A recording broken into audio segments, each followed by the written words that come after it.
So you want to drive a forklift. Today we're going to continue on part 2 of knowledge, where we will start with where we left off last time, communication. Last time we talked about communication, why it's important to get information about the type of hazards you might come across and keep yourself and others safe. Make sure you follow workplace policies and procedures and get information about task requirements. Now, we're going to talk about methods of communication. There's many different types of methods of communication we've got out there. We've got written instructions, we've got signage, we've got hand gestures, we've got listening and asking questions, or audio devices or sensors on your forklift. Ways we can get information across to other people, warning them of different messages like forklifts coming, the beeper, you need to stop, hand gestures, what do I need to do, talking, listening and asking, signage. Preparing for work tasks and maintaining consultation.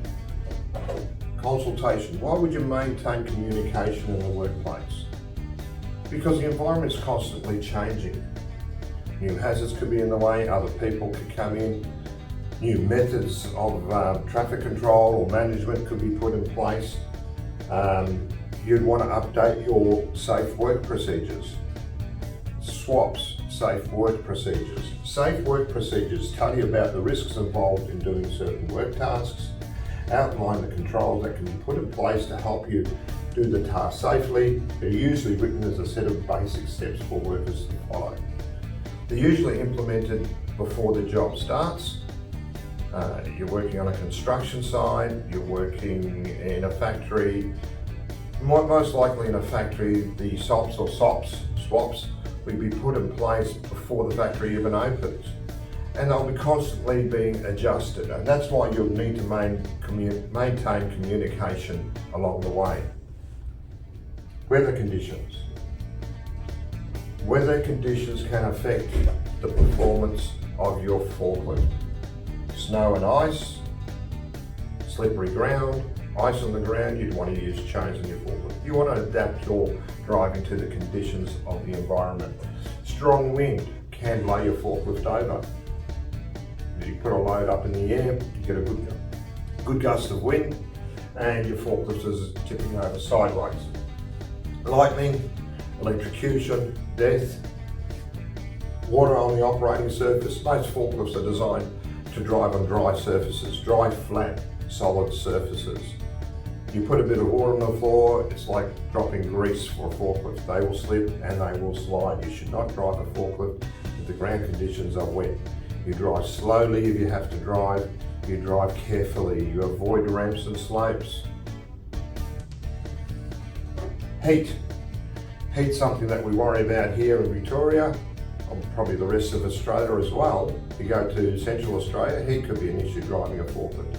You're sitting on top of an engine. That engine's producing heat. You've got sun beating down on your head. You've got a high risk of heat stroke, heat exhaustion, dehydration. So you want to make sure you're hydrated or avoid driving in the direct sunlight if you can. Poor visibility. Now, I'm not only talking about fog. I know some places in the world you probably get pea soups for fog. You look at England, the fog can be as thick as pea soup, can't see past the windscreen of your car. Or you can be talking about smoke, bushfires. I know in Australia a couple of years ago we had the bushfires go through. I know I was out there, my eyes were burning. I'm unable to see clearly.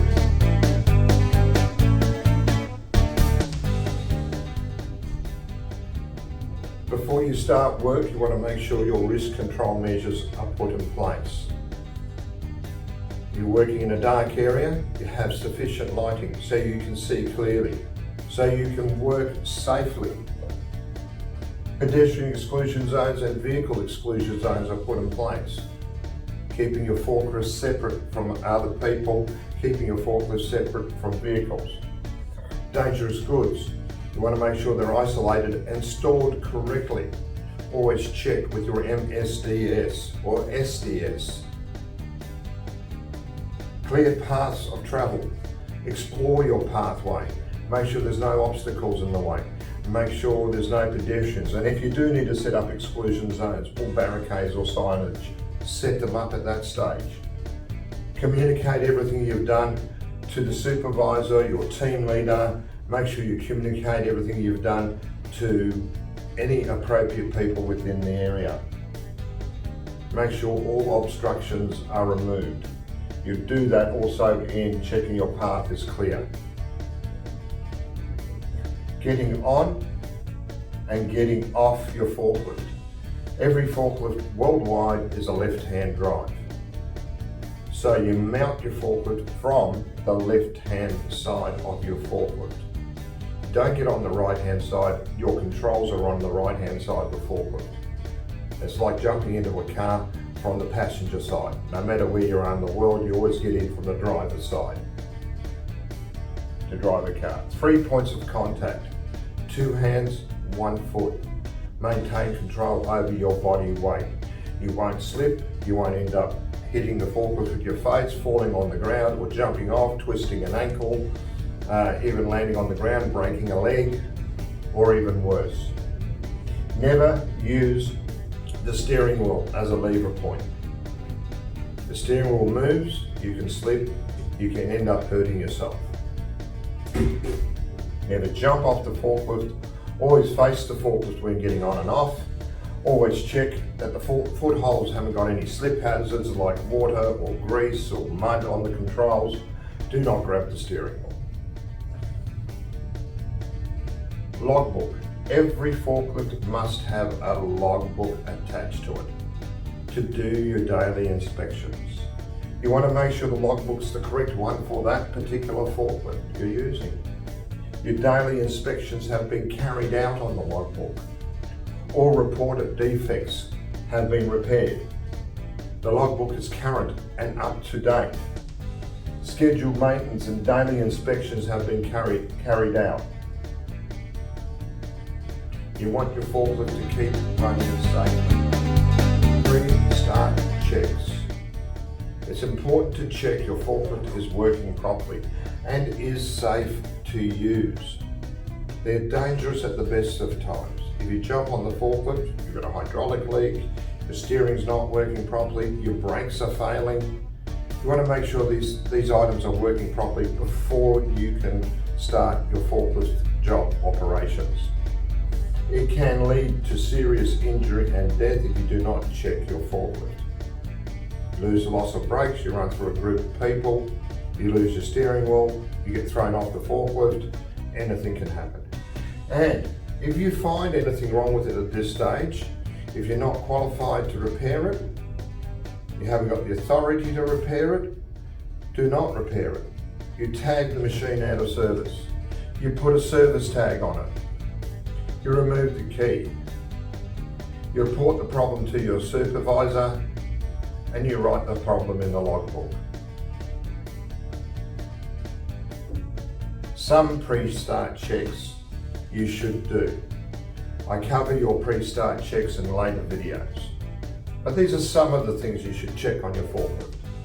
You check your data plate for the capacity of the forklift. Make sure your data plate's legible so you know what you're going to lift up. Out of service tags. Make sure there are no out of service tags on your forklift. Fluid levels or leaks underneath your machine. All the fluid levels are correct. There's no leaks underneath your machine. Any safety devices such as lights, beacons, flashing lights are all attached and not broken. Fork arms aren't worn down. The tips aren't bent. There's no cracks in the heels. There's no rust on the forks. Rust eating through. I'm not saying you left it out overnight, you get a bit of surface rust. That doesn't matter. That's not going to affect the integrity of your forks. But if the rust is bubbling the metal, then you've got an issue. You want to make sure that the locking pins for your forks are in good condition. They are locking the forks, so they're not going to slide while you're carrying the load. The mast assembly, you look for damages, you look for the hoses, you look at the chains, you look at the pulleys. You check the hoses are not leaking. You check the pulleys are not cracked and everything's running through the pulleys. Chains are greased up. You check the lift systems, the tilt cylinders, the lift cylinders, the side shift cylinders.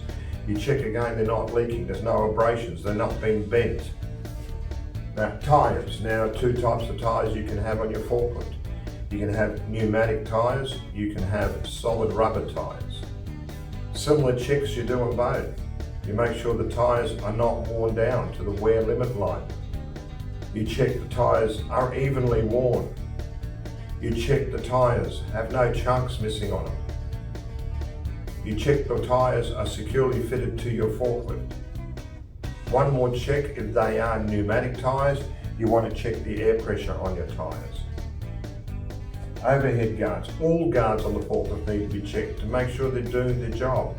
Your overhead guard, your load backrest, your foot guard. You want to make sure they're not bent, there's no broken wales, there's no rust going through it. If there's rust or in bad condition, they're not going to do their job properly. A load can still fall off, loads can fall on your head, can kill you, seriously injure you. Fluid levels, as we discussed earlier, make sure they're all topped up. You've got 5 fluids you need to check.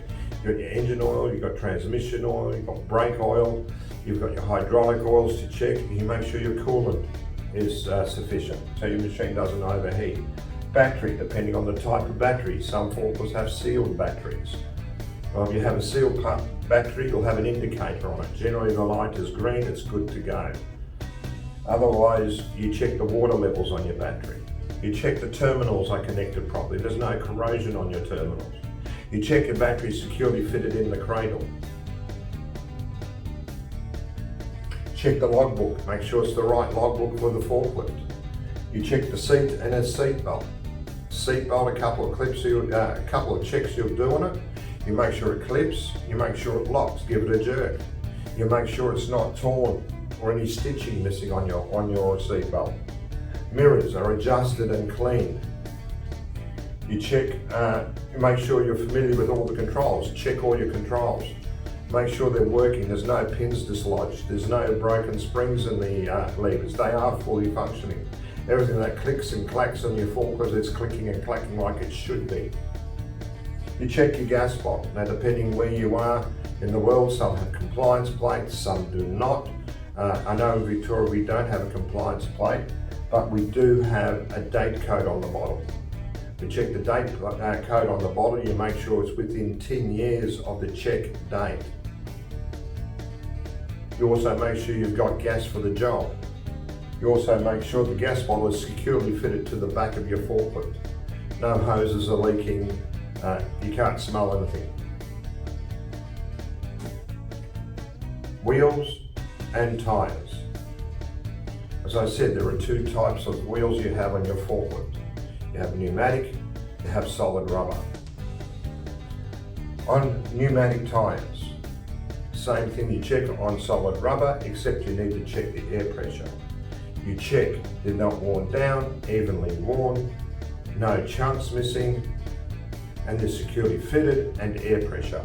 You do solid rubber, the same thing. They're not worn down, no chunks missing, they're securely fitted, and they're evenly worn. Pretty much the same, except air pressure on pneumatic. Checking the data plate. You need to have a legible data plate on your forklift. Here in Australia or Victoria, even Australia-wide, if your data plate's not legible, you have an accident in your forklift, you get investigated by WorkSafe here in Australia, you will be fined, you'll be fined negligible. You're not allowed to drive a forklift without a data plate or an unreadable data plate. If you find your data plate's unreadable, your forklift's missing your data plate, you tag it out of service, you remove the key, you report the problem to your supervisor, and you write the problem in your logbook. Any problem or fault you find on your forklift, the same method you find, unless you're authorized to fix it and you have the knowledge to fix it, you will remove your key, tag your forklift out of service, report the problem to your supervisor, and write your problem in your logbook.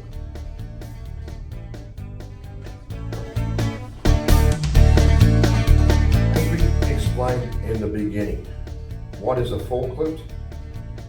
A forklift is an industrial truck used to lift and move loads. It has a mast, it has an elevated load carriage with load holding parts. Now let's explain those load holding parts. There are many different types of attachments you can put on your forklift. The main attachment you can put on your forklift is forks.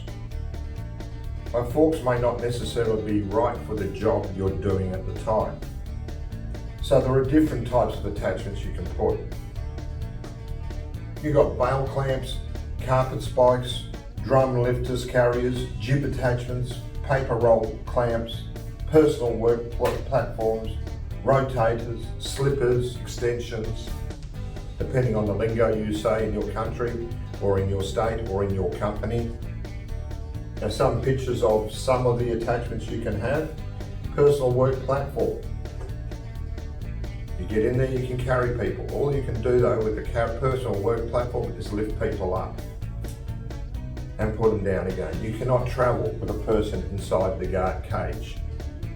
You've got a jib attachment, which converts your forklift into a mobile crane. We'll talk a bit more about the jib attachment later. You've got a carpet spike. You've got a drum attachment. Now, any attachment you put on your forklift needs to be engineeringly designed for that particular forklift. If it's not designed for that forklift, you cannot use that attachment. How do you know it's designed for that forklift? If your attachment is designed for that forklift, you can check your data plate. Why would you check your data plate? Because the rated capacity of your forklift will change. So you need to check the data plate to know what you can lift with that particular attachment on your forklift. More than likely, your capacity will be reduced. You're adding the weight of the attachment, you'll be changing your load center distance. Generally, your change of load center distance will become longer. So if your load distance is longer, you can carry less weight with the forklift. Different other attachments you can have. There's your bail clamp, you've got your rotators, you've got your paper roll clamps, and you've got your extensions, slippers. Using a jib attachment. Now, you've just converted your forklift into a mobile crane. Converting into a mobile crane, you're going to have a different effect on your forklift. As you take off, your load will start moving back and forth, or swing. Now, if your load's moving back and forth, you're going to have a variable load center distance.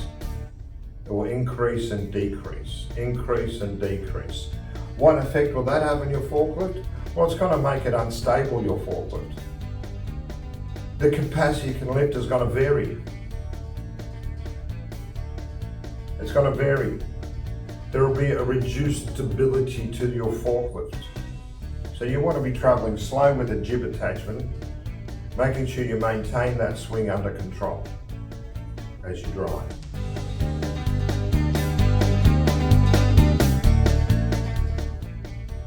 We talked about pre-start checks. Things you check before you start the engine on a forklift. We are now going to talk about operational checks. Checks you do after you have started the forklift. The engine is running. You want to make sure the parts on your forklift are working properly. You know there are no leaks and there's no visible damage on your forklift. Now, you want to make sure the controls are working, your safety devices are working, your machine is working. So what would you check? Well, first of all, you get on your forklift, you fasten your seatbelt, you put your seatbelt on start your forklift correctly. It's running, you start to check your lights. Especially if it's a vehicle that travels on the road, your vehicle needs to be roadworthy. Everywhere in Australia, your vehicle needs to have a roadworthy certificate with it, if it is travelling on the road. So, just like your car, just like a truck that travels on the road, you want to make sure your lighting system's working. So you've got your headlights, turn them on, you've got your headlights on, you've got your tail lights, you've got indicator lights, you've got brake lights. You check they're all working. And it's easy to do. You have to sit inside the forklift and you can do all the checks within the driving seat. Now you've checked your lighting system, you want to make sure your warning devices are working. Being an industrial vehicle, you've got an extra warning device. Well, a couple of extra warning devices. You've got a flashing light up top. You want to make sure that's working. You put the truck in reverse gear with your foot on the brake. You listen to your beeper. Like every other car or vehicle on the road, you've got a reverse light that comes on. You've got a horn, like every other vehicle. You want to make sure that's working as well. You check your gauges, fuel gauge, temperature gauge, oil pressure gauge, depends. Some forklifts have got a ton of gauges there. Some forklifts can be very basic and simple. One of the most basic gauges you have is your temperature gauge and your AI gauge. Check the path around you. Make sure it's clear from hazards. For the next lot of checks you do, you don't want to be running into anything, you want to make sure you've got a clear path of travel. You want to check your steering. You check your steering while you're moving. You travel forwards and you travel in reverse. Check your steering at the same time, making sure it's turning correctly. You check your handbrake. You check your handbrake while stationary. Do not drive your forklift and plant your handbrake on. For sure, you're going to have an accident or do some damage to your forklift. Put your handbrake on, put your foot on the foot brake, put your truck in gear, and see if it moves. If it doesn't move, your handbrake's working. Repeat the same process in reverse. Check the forks are working on your forklift. The mast go all the way up, come down, tilt all the way forwards, tilt all the way backwards. Use your side shift, left and right.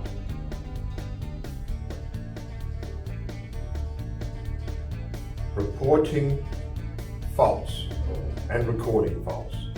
As I've said several times, if you're not authorised and you do not have the knowledge, do not repair the forklift. There's only one method you can do with 4 steps. Remove the key. Tag your machine out of service. Report the problem to your supervisor. Write the problem in the log. Communicating your hazard control measures that you have put in place. You communicate them to everyone. When you're sure all hazard and risk control measures are in place, you must communicate what has been done to other people in the work area that might be affected. And that could be anyone. It could be a visitor on site. It may be a truck driver coming in. Your colleagues, they need to know what you've set up. You communicate the information to them so they know what you're doing and to stay out of your way. Your truck driver comes in, he doesn't know your company policies and procedures, he doesn't know what control measures are being put in place, so you communicate those to him. He may have to hand his keys over so the truck doesn't move. He may have to stand in a certain location so he's not in the way of the forklift while you're unloading the truck. You communicate it to other people in the area so they know when you're moving that forklift around to stay out of that area so they do not get hit by the forklift. Performing work tasks. Before you lift a load up, you need to know the weight of the load. How would you find out the weight of a load? There are several ways you can find out the weight of a load. Checking the weighbridge note, delivery docket, consignment note. The truck drivers need to know what weight's on the back of their truck, so they have a consignment note or something in their possession to tell them how much each pallet weighs. You could weigh the load, put it on the scales and find out what the weight of the load is. Sometimes it'll be written on the box or the parcel itself. The weight will be there, you'll have the net weight, you'll have the tar weight, so you'll know the weight of the load. Or you can calculate the weight of the load. As you put it on, you know the weight of each box. Generally most boxes, if it's the same product, will all weigh the same.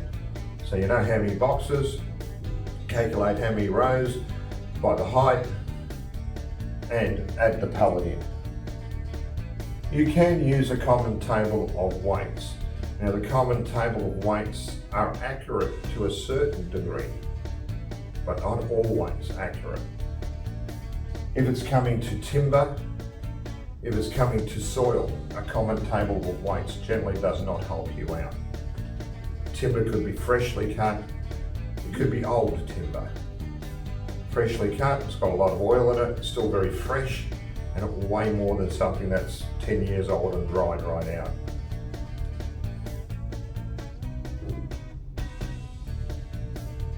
Operating safely. Whenever you operate your forklift, you need to operate it safely. 3 points of contact: get on and off your forklift. Always wear your seatbelt. Start your forklift according to procedures in the company policies and procedures. Lift your forklifts off the ground. Never carry your load higher than axle height of the forklift. Closest to the ground is safest. The higher you go, the more you're going to destabilize your forklift. Always check your path is clear before moving. If you cannot see for whatever reason, ask someone to guide you or travel in reverse. And if you can, restack the load so you can see clearly past the load. Whenever you go around corners, use your horn. Let people know that you're traveling around the corner. You're passing another forklift or you're passing other people, use your horn. Let them know. They may not be aware that you're there. They could be wearing earmuffs and not hearing what's going on in the area. Your forklift could become white noise mixed with the other forklifts in the area. They may not hear you. Hit your horn. Let them know that you're coming. Whenever you travel up or down a ramp, never face downwards. Never. Your forklift and load must be facing uphill when you travel down or up. You need to support that load. If you stop in a hurry and you're going downhill, your load's just going to slide off your forklift. Never turn a forklift on a ramp or a slope. This is dangerous. You've got a high point of balance on a forklift, your forklift could tip over. Also, you could lose the load. The load could slide off the pallet. Always travel straight up and down a ramp facing uphill. Driving on a wet and slippery surface. As I said earlier, your forklifts aren't designed to travel on a wet ground. They're designed to travel on a solid, level surface, hard concrete, dry. If there's water on the ground, you travel slowly, you travel carefully, you avoid ramps and slopes, including dock edges. Never let anyone ride on the forklift. There are some forklifts that allow you to carry people. Those forklifts will be fitted with a passenger seat and a passenger seat belt. That's the only time a person can ride on a forklift. You will not find them on the standard average weight forklift. You may find those seats on a shipping container forklift. Whenever you're unloading a truck off a dock, you use a secure dock plate or a secure bridge plate to cover the gap between the truck and the loading dock. Only pick up loads within the capacity of your forklift. If you have a load that isn't packed correctly, repack it so it's safe and secure. Never pick a load up on one forklift arm. Your forklift's not designed to lift a load on one fork arm. They're designed to lift up whatever the rating is on 2 forks. You put all that weight on the one forklift arm, you are going to break it. You're going to damage it. You'll bend it. Your forklift will be out of balance. Your load's going to be off balance. You can end up dropping the load. You can end up damaging the forklift. Never raise or lower loads near or over people. If the load falls off, generally you've got a 5 kilo load falling 5 meters, and that hits someone, you're going to do some serious injury. You could even kill the person.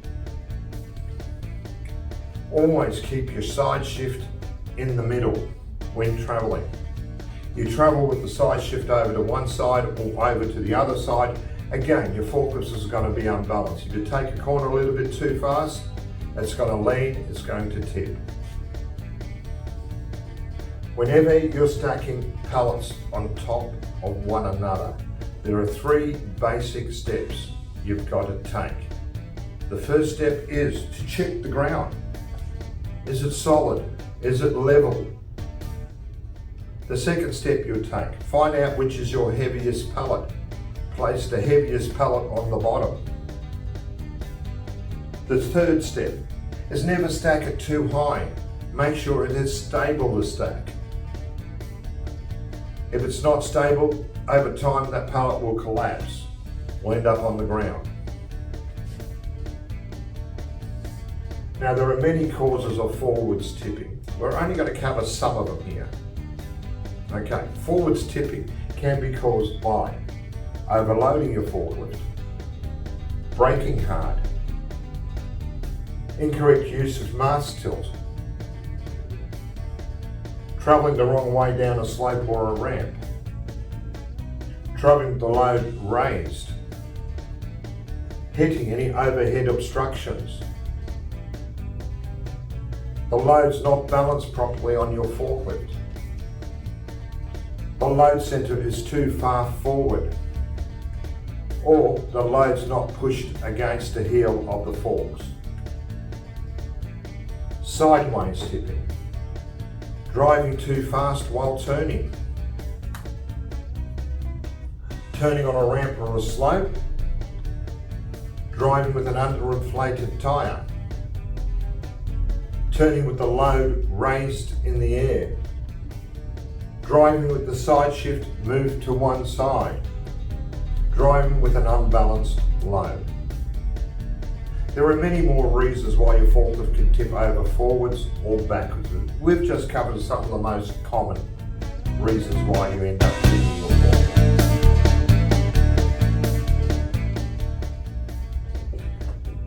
Unplanned and unsafe situations. As I said earlier, you need to be alert while driving the forklift. Anything can happen at any time. People could walk out in front of you. Your brakes could fail. Your load could fall off your forks because of the vibration of your forklifts. You could pick up a load that's not stacked properly.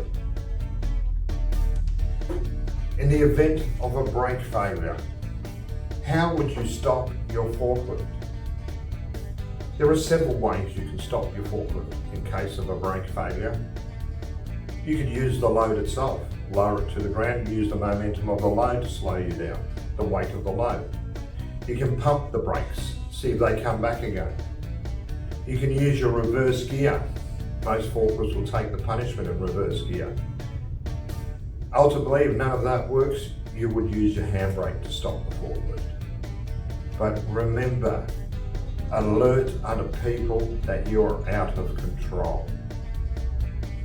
Same if you lose your steering wheel. You're driving and your steering disappears. What would you do? Well, stop your forklift immediately. Now remember, after each of these issues, after anything you find that could go wrong with your forklift, and it does, the same procedure. Remove your key. Tag the machine out of service so everyone knows the forklift is damaged. Report the problem to your supervisor so the forklift will get repaired as soon as possible. Write the problem in the logbook so you can track that problem.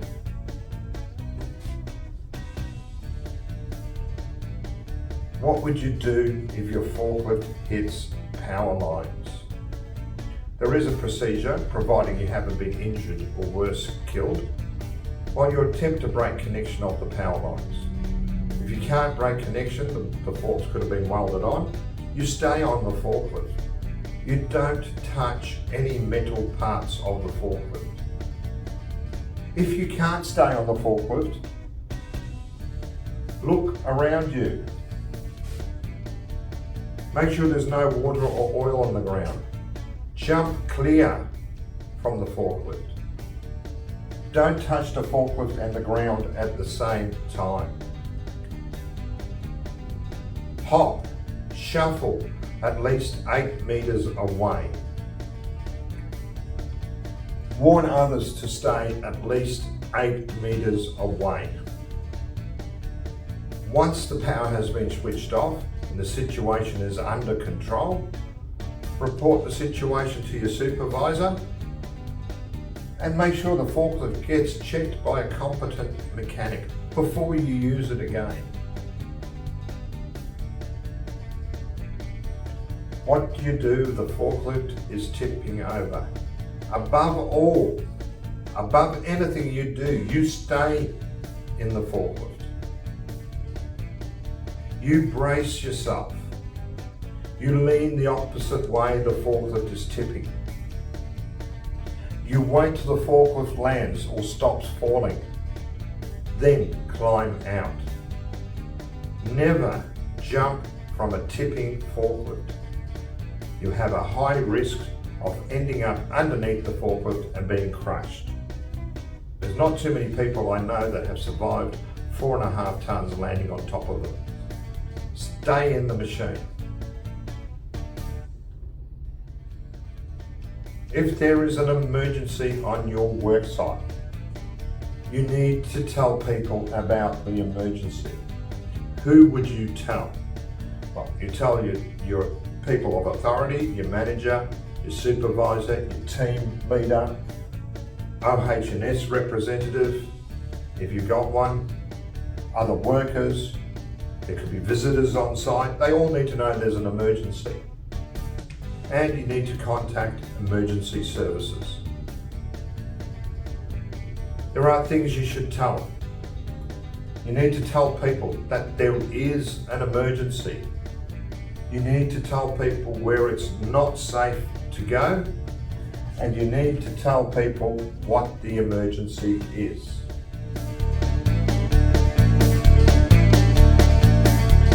Shutting down, packing up for the day. So you've finished using your forklift and it's time to go home. Well, there are places that you should and should not park your forklift. You don't want to just park it in the middle of the road, jump off and go home. You wouldn't park your forklift in front of emergency exits. You wouldn't park in front of doorways. You wouldn't park on ramps or slopes. You wouldn't park in front of firefighting equipment. Pathways, walkways, first aid stations, anywhere your forklift can block pedestrians or people. Shutting down.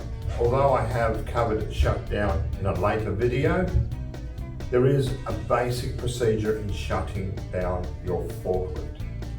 You want to park your forklift in a safe location first. Next, you lower your forks to the ground. You want to minimize any trip hazards. You put your truck in neutral. You put your handbrake on so your forklift doesn't roll away, and remove the key and dismount your forklift. Why do you remove your key? To stop any unauthorized use of the forklift. Make sure you turn your gas off or charge your forklift, depending on what you're using, if you're using electric or if you're using a combustion engine. Update your logbook, and if your worksite has any procedures, follow your worksite procedures. Securing your forklift, always turn it off and remove your key. Securing your forklift in this way will prevent any unauthorised people from using it and may prevent it even being stolen. I'm sure everywhere in the world you have break-ins into factories. Someone breaks in and sees a forklift with a key in it. What do you think is going to go through their mind? Especially if they're young kids breaking in, 13, 15, 17-year-olds, they're going to want to drive that forklift. Thank you for watching.